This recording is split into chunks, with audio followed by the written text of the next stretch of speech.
Hello my friend, welcome to Zona Legend. Uyu munsi tugiye kurebera hamwe megabyte za MTN. Free megabyte MTN. Megabyte z'ubuntu za MTN na megabyte z'ubuntu za Airtel.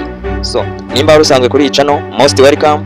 Nimba rugambegeze kuri channel, kora subscribe ndetse mukore share ndetse wandike comment kugira ngo ubutaha nzamenye video mukorera. So, tudatinze rero tugiye kureba app izajya iduha mega kuri MTN. Murabizi akeshi megabyte cyangwa se icyo twita VPN za MTN ntago zipfa kuboneka, ariko nka Zona Legend niyemeje kuyibashakira paka nyibona. So naje kureba ndasearchinga maze ndayibona. Iyi app rero tugiye kurebera hamwe ni idufasha kubona izo mega zo kuri MTN. So tudatinze turaza tujye kuri Play Store. Murabizi ibintu ntago biba byemewe kubyerekana kuri YouTube, niyo mpamvu ngiye kubereka namwe mugakoresha ubwenge bwanyu kugira ngo batama copyright. So tudatinze turaza muri Play Store yacu, murayibona Play Store murayizi. So turaza twemezamo muri Play Store. Nitumara kujya muri Play Store ngiye kubabwira application ibanga tugiye gusearchinga abantu babahishe, maze numara kugeza muri phone yawe ntago itwara mega nyinshi. Numara kugeza muri phone yawe uraba wabaye umwe mu bantu bazajya bakoresha megabyte z'ubuntu. So turaza hano kuri search, turangiza twandikemo X, tubanza twandike X, turangiza duce akarongo. Murabizi tugaca akarongo hano. Nitumara kwandika akarongo twandike RP, XRP, twandike R yona P. Urabona ngiyi hano yaje XRP 5. So guys, wayibonye? Dore ni iyi XRP. Iduha megabyte z'ubuntu kuri MTN. So turaza tuyikoreho, nitumara kuyikoraho tuyidownload. So nago itwara megabyte nyinshi, birasaba kuba uri kuri byte nkenya. So ngero narayinstalle, urabona ko giye basaba open. Nimara kugira ngo kora install, nurangiza gukora install nawe irahita iza muri phone yawe. So nimara kuza muri phone yawe urakupa uze ure muri telefone. Dore iza muri telefone ifite ino logo isa gutya. So murayibona guys, ni logo iba ifite dore ngiye. So iyi logo niyo ikwereka yuko iyo VPN yawe yagezemo bita XRP. Iyo VPN So guys, urabona ko giye rero yageze muri phone yanjye nari downloadinze, maze wowe icyo ukora uraza wemezeho, turayikikaho ubundi turebe uburyo tugiye kuyikoresha. So kuyikoresha ni ubuntu, ariko ubwo buntu kugira ngo ubone uburyo uyikoresha birasaba gukurikirana akantu ku kandi. Urabona badusabye gukora update, hari gihe kano katahita kaza, ariko uraza ukore kano kantu, uraza hano hantu ukurikirana ku kantu ku kandi kugira ngo utaza kubyica uvuge ngo ntago bikora. Uraza kuri kano kantu ukavivuremo, uhita uzana handitse ngo cross. Numara gucrosinga uraza ukavivure gutya, utuza ukore cross. Nurangiza niba kuzana ibintu bya join Telegram, uhita ukora ahantu handitse ngo leta nuba joining Telegram.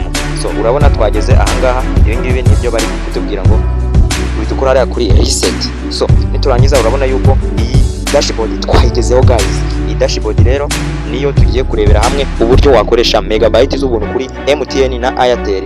So nimba itigeze ikora update, wowe uraza mbere na mbere nta kintu urakora, ukora hano handitse ngo update. Ahantu handitse ngo update niho tubanza tugakora update. Nitumara gukora update turahita tubona server izajya iduha megabyte z'ubuntu. So uraza ukoreho bakubwira ngo checking updated. Numara kubona ko bakubwira ngo checking updated, urahita uza kuri aka kantu ka mbere. Aka kantu ka mbere ntago uri bukiteho. Akangaka kanditseho ngo auto select server, aka nta kintu uri bukiteho. So turaza kuri akangaka ka kabiri. Aka ka kabiri rero niho tugiye kurebera hamwe aho uko bikorwa. So uraza ukore kuri kano kantu, aka kantu kari hano aka.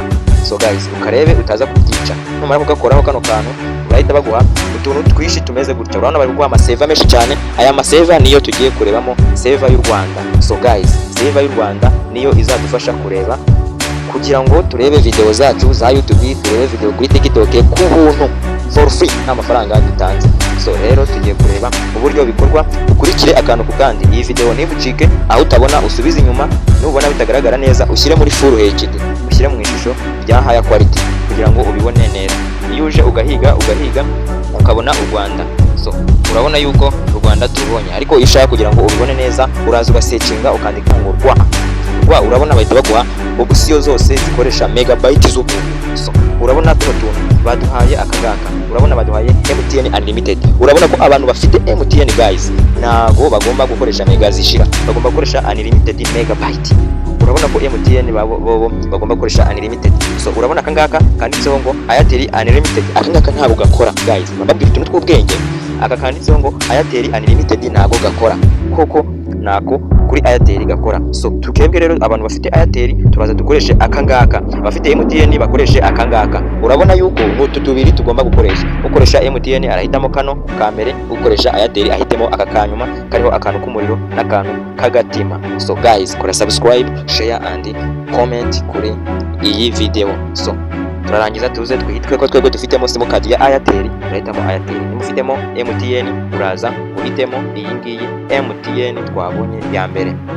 Guys, numara guhitamo Airtel Rwanda uraza ukore ahantu hamwe hasigaye, niho hasigaye ngiye kukubwira VPN igahita itangira ikaduha megabytes z'ubuntu. So wahabonye dere nahangaha ntahandi. So turaza dukirikemo ishuro imwe yonyine, nibidakunda turabikasarenga twongere dukirike paka kabaye connected. Ona handitse ngo disconnecting, turaza twemezemo. Nitumara kwemezamo turarindira kabe connected.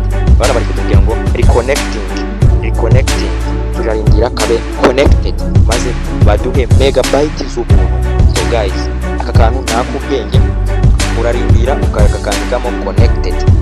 Iyo gatinze urastopinga ukongera ugakoramo ukarindira ukandikamo connected. Ikintu kiri kubitera nuko tutafunguye data. So turazamura niturangiza dufungure mobile data. Tumara gufungura mobile data turaza dukoremo hagati turindire kabe connected. Urabona kari connected, ukuvuga ngo ahangaha hagomba kwandikamo connected. Nibitaba connected nago bari buduhe megabytes z'ubuntu, ariko nimba wabikurikiranye akantu kandi guys witegure kubona megabytes z'ubuntu za Airtel ndetse na MTN. So urabona yuko VPN yacu yabaye connected guys, dore ngibi urabona barimo barabitwereka yabaye connected. So guys, nta mayinite dufiteho, so reka turebe amayinite ariho. Biza abantu bavuga ngo hariho amayinite, turaza turebe ko hari amayinite ariho. Guys, ibi bintu birakora 100%. Nubona akantu kakunyuze ukore subscribe, wandike muri comment icyo nzabakorera mu yindi video. Urabona ko iyi simukadi nta megabyte ziriho, 0 francs. So guys, ugomba guhita uza ukareba. Urabona ko aka kantu nakubwenge, aka kantu gaturebe kuri TikTok. Urabizi TikTok ni cyane, urabona ko ikora ndama copyright. Ushaka no kuza kuri TikTok guys, kandikamo Zuna Regent cyane rwose uhita umbona hano kuri channel ya Zuna Regent. Niyo uza ugasearchinga Zuna Regent.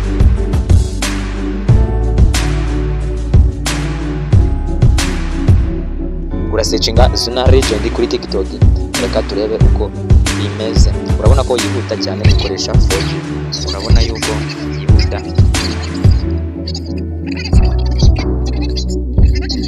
Urabona ko izi ni video mba nakoze kuri Zuna Regent. So guys, aka nakubwenge, nimba ushaka nawe gukoresha megabytes z'ubuntu, urabona yuko kuri YouTube tujyaho rwose, kuri YouTube birihuta, tujyaho tugasearchinga ibyo dushaka byose. So urabona yuko ikoresha 4G. Cyakoze mbibutse ko iyi simukadi ya 078 ntago ikunda Airtel 073 na MTN 079. Urabona yuko aka kantu arakubwenge, aka kantu ni akubwenge. Ushobora kuza naho gasearchinga Zuna Regent. Urabona kuri hano cyane rwose, warangiza ukareba video ziwe.